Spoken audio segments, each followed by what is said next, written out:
What is up, YouTube? Falcon and the Winter Soldier episode 2. I am deeply falling in love with this TV series because I just really like how they're going deeper and deeper, deeper and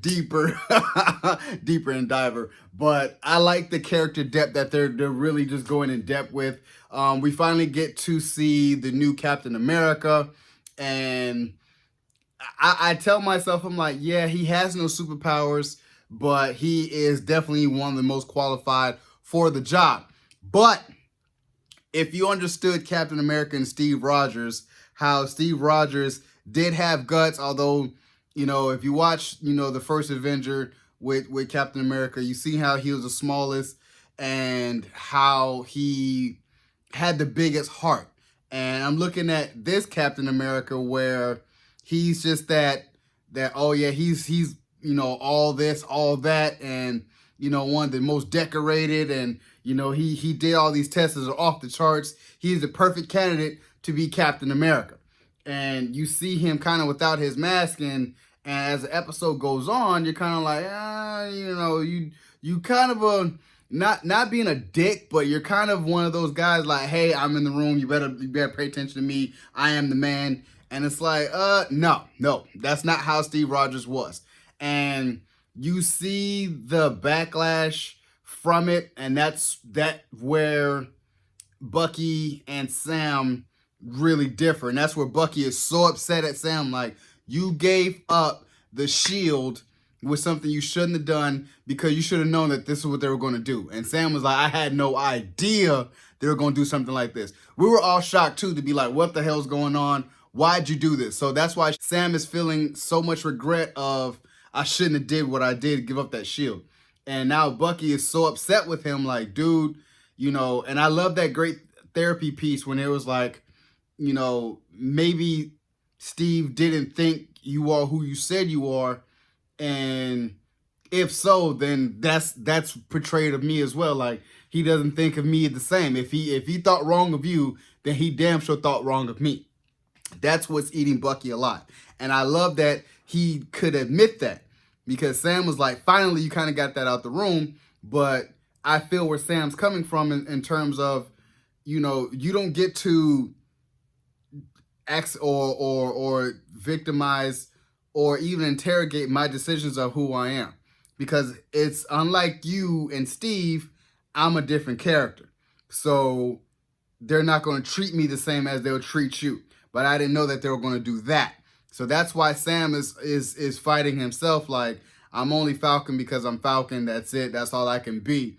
And Bucky's trying to tell him, no, he gave it to you for a reason. You have to realize that. And that's why I said I'm loving that aspect of it. Like, Sam, step up.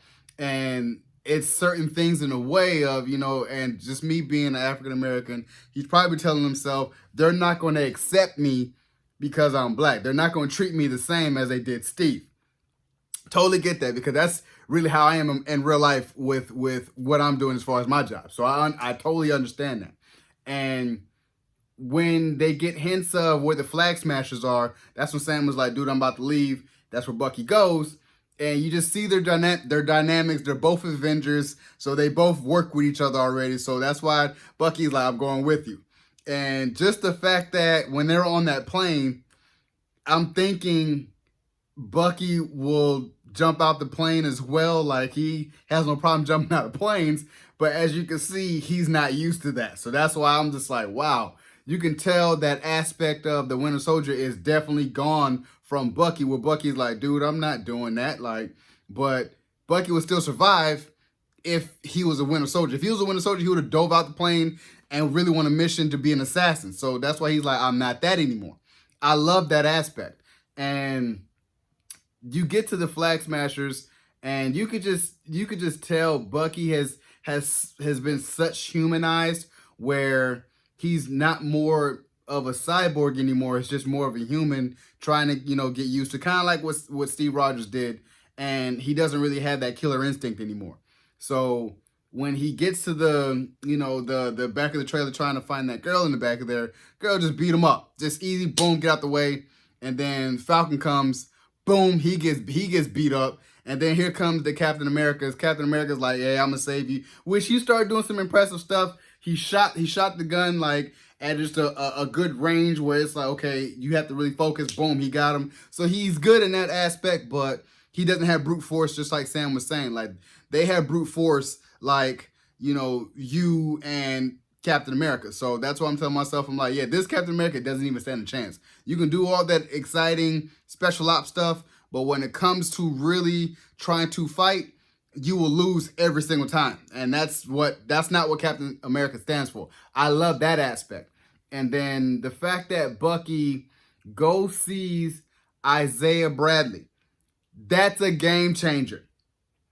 That is a game changer, knowing that Bucky heard of a super soldier who is black and is living a old hermit crab life, and Bucky's the only one who knows of him.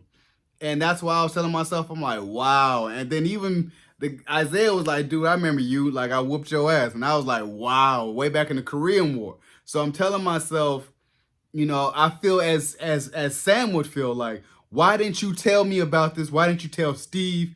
Why didn't you tell people that he is a super soldier that is just living and no one even knows about it? And you can tell he was like, well, I didn't want to put him through anything else way worse than what he did. And then Isaiah explains, like, because I'm black, I didn't get the same treatment as you and Steve Rogers. Like, I'm black. They locked me up for 30 years. They can't mess with me. They did tests on me. They took my blood, everything. Like, it's that horrific side of how it is in real life. Like, these World War II soldiers, these Vietnam soldiers, you know, the white people get all these, oh, you're a hero, but what happened to the black people? Like, the black people who was also fighting in these wars, did they get the same treatment? Hell no.